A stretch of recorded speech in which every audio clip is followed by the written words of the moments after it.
आपण माननकु आम चैनल को बहुत बहुत स्वागत। तो आसंतु आज मु आपण मानक सहित गाजर एक मिठा लड्डू रेसिपीटी शेयर करी।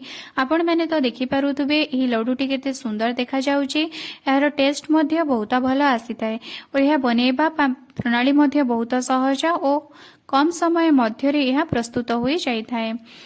यह को आपण बिना गोरसरे मध्य बनै पारिबे, किंतु यार टेस्टी बहुत भल आसो। एपाई मुझे दुईटी लंबा लंबा साइज रो गाजर नहीं जाइए और गाजर आग और पछ अंश को काटि सारिबा परे या दुई फाड़ कर नहीं। मु गाजर चोपा सबू को छड़े देउची। एबे या मु पानी रे धोईकी नहीं जाइए।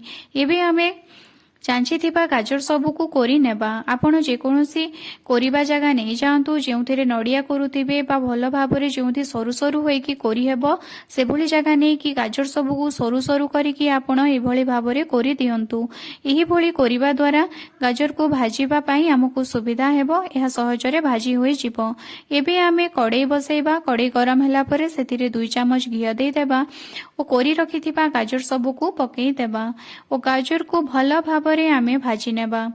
आपण गाजर को प्रायतः 5 रु 7 मिनिट पर्यंत एभली भाव में कंटिन्यूअसली चलेबे। गाजर को भल भाव में भाजीबे जे पर्यंत कि यार पानी अंश तक मरी न जाइछि। देखिबे गाजर कलर धीरे धीरे चेंज हेबाकू लागिलानी। अन्य पटे आमे कोन करबा ना गोटे कड़ाई नहीं जिबा, सेथिरे 2 चम्मच तेल दे देबा और 4 चम्मच सुजी पकई देबा। एथिरे मु 2टी गाजर यूज करूची, तेणु मु बाइंडिंग पई 4 चम्मच सुजी यूज करूची। सुजी को हमें एबे भल भाव में लाल हेबा पर्यंत भाजी नेबा। सुजी को लाल हेबा पर्यंत भाजी सारिबा परे आमे यहाकू रखिदेबा एवं गैस फ्लेम को बंद कर देबा।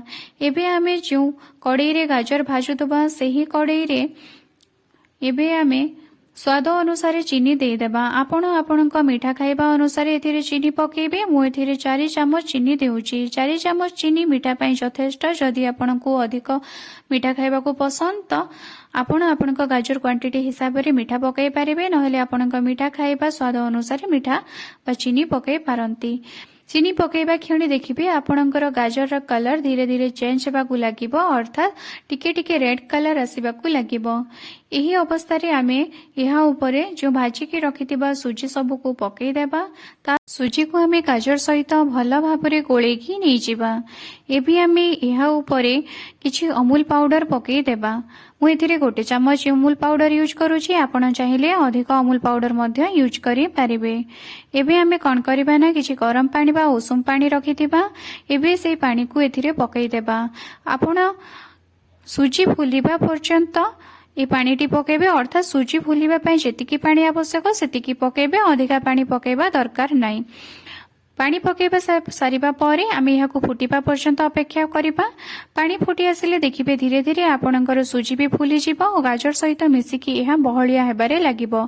शेषरे आमे यहा उपरे किछि गुजराती गुंडा पकई देबा और यहाकू गाजर और सुजी सहित भल भाव में गोलेकी नहीं जिबा, जहा द्वारा कि भल बासनाटी आसीबो।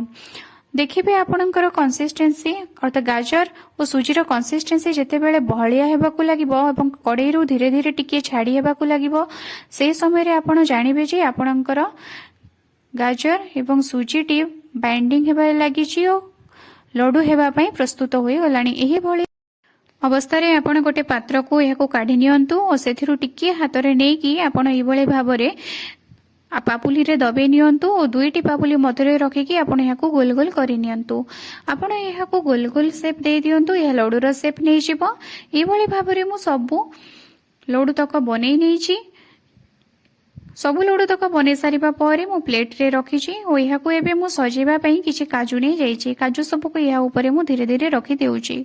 देखंतु सजेबा परे या केते सुंदर देखा जाउछि और मोतीचूर लड्डू परि दिसुछि। आपण यहाको घरे एभली भाव रे तरे निश्चित बनेकी देखंतु, देखिबे बहुत सुंदर बनिबो और टेस्टी मध्ये लागिबो।